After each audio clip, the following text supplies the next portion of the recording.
Sheamus and Ridge Holland were in the back, carrying sledgehammers, because, Triple H is completely phased out of the picture now, so they can give his gimmick away.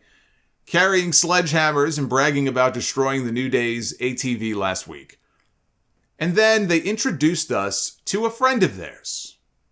A man who they said they know him by a nickname they use for him. He used to go by another name.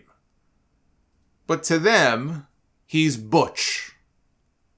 And that is how they introduced him. The newest addition to the Smackdown roster is Pete Dunne.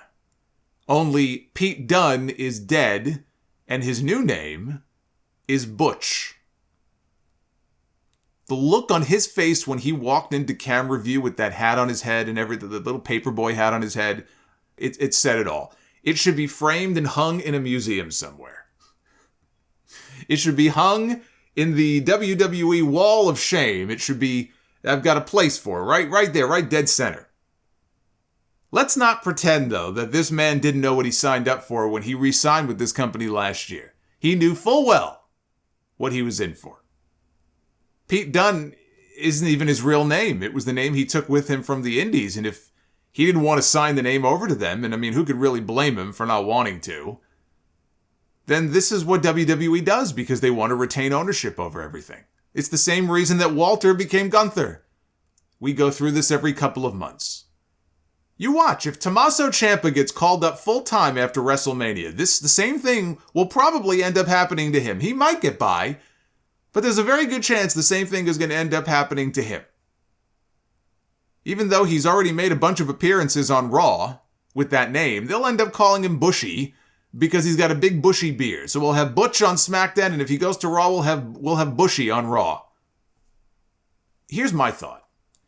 Why not keep with his existing gimmick and call him Bruiser? If you want to give him a nickname, why not Bruiser? Could they not trademark Bruiser or the Bruiser? He called himself the Bruiserweight for years. He was the Bruiserweight, Pete Dunne. I could live with Bruiser. Bruiser sounds kind of cool. We've had a lot of Bruisers over the years. Bruiser Brody, Bruiser Bedlam, Bruiser Mastino, Dick the Bruiser.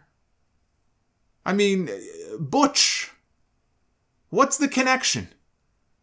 We've had Butch Reed. We've had a fucking bushwhacker by the same name. What the hell does any of that have to do with Pete Dunne? I don't hate the idea of a European faction with Sheamus and Holland and Dunne. In fact, I think it's a pretty cool idea. I like the idea a lot of putting the three of them together. And on the plus side, after Sheamus and Holland beat Kofi and Big E, they had Dunne viciously attack Kofi Kingston to the point where Sheamus and Holland had to pull him off. He was relentless. I liked the aggression. If we see that version of Pete Dunne on TV, he may do well. I could do without dressing him up like a fucking paperboy from the 1920s. It's like he looks like a less cool version of how Dunne and Tyler Bate and Trent Seven used to dress when they were together as a British strong style. He looks like a less cool version of that now. But we now have two characters on this show named Madcap and Butch. It's almost like the creative team is run by a 76-year-old man. The pairing could work. I'm guessing that he would have had a WrestleMania match. All three of them would have with the New Day, and that's out the window now. I guess they could turn it into a tag match. So he may not even wrestle. He may be in the corner. If they have to do 2-on-2 instead of 3-on-3. Or they could do a handicap match maybe. Otherwise, I don't know what role there would be for him on the show. If Sheamus is not going to win the Intercontinental title soon, I could see Pete Dunne being the one. Not at WrestleMania necessarily, but maybe, actually, you know what? If Ricochet doesn't have an obvious challenger, yeah, you could do it as early as WrestleMania. Even though you just brought him up. But I could see Pete Dunne being the one to eventually take that championship from Ricochet. But as bad as Butch is, though, for Pete Dunne, it could always be worse. I keep telling myself it could always be worse. Bad as it is, it could always be worse. They could have dipped into Bruce's old box of gimmicks from 1995. Kept the last name and changed the first name to Well. Well done. Could always be worse.